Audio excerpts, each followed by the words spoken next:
So there are a handful of things that a lender is going to look at when we are wanting to qualify you for a mortgage. We're going to look at your employment and your employment history. We're going to look at your assets and the amount of down payment that you want to make in relationship to the purchase price that you're going to have. We're also going to look at your credit history and your DTI. DTI is debt to income ratio, and I want to talk more about the DTI today. Good morning, Emily Bain here from Fairway Mortgage, and I am coming in hot to you today with debt to income. So how do we calculate debt to income? First, let's break down what that is. The income that we use is your gross income. That's the income before taxes. So if you're a self-employed borrower, we're going to look at the income that you pay taxes on, so your taxable income, and we're going to average that over a couple of years.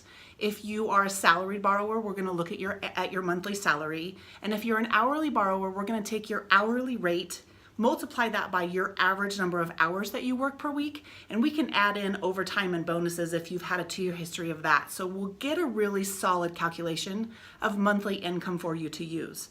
Once we have that number, then we're going to look at your debts. So the debts that we use are going to be things that we find on your credit report. So your student loans, your car loans, your credit cards, any mortgages that you have on other property.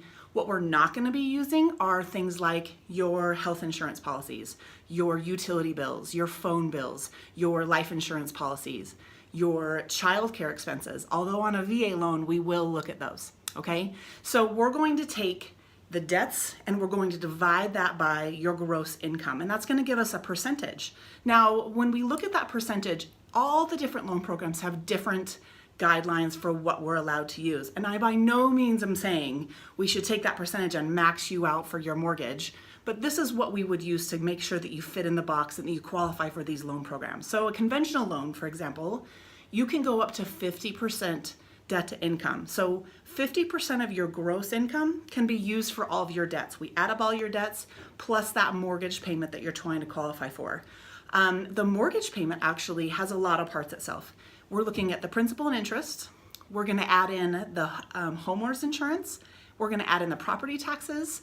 And then we're also going to look at the homeowners association dues, the HOA dues, and count those against your debt to income as well. So conventional, we can go up to 50%.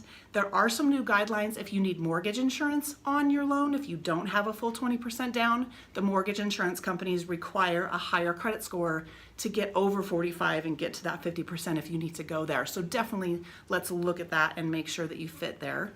FHA will allow us to go to 55%. And VA and USDA kind of float around 41%, though VA has a little bit more flexibility if there are strengths in your file with your employment history and your assets. So there you have it, debt to income in a nutshell. If you have any questions surrounding this or any other mortgage topics, give me a call, 208-481-0042. Talk to you soon.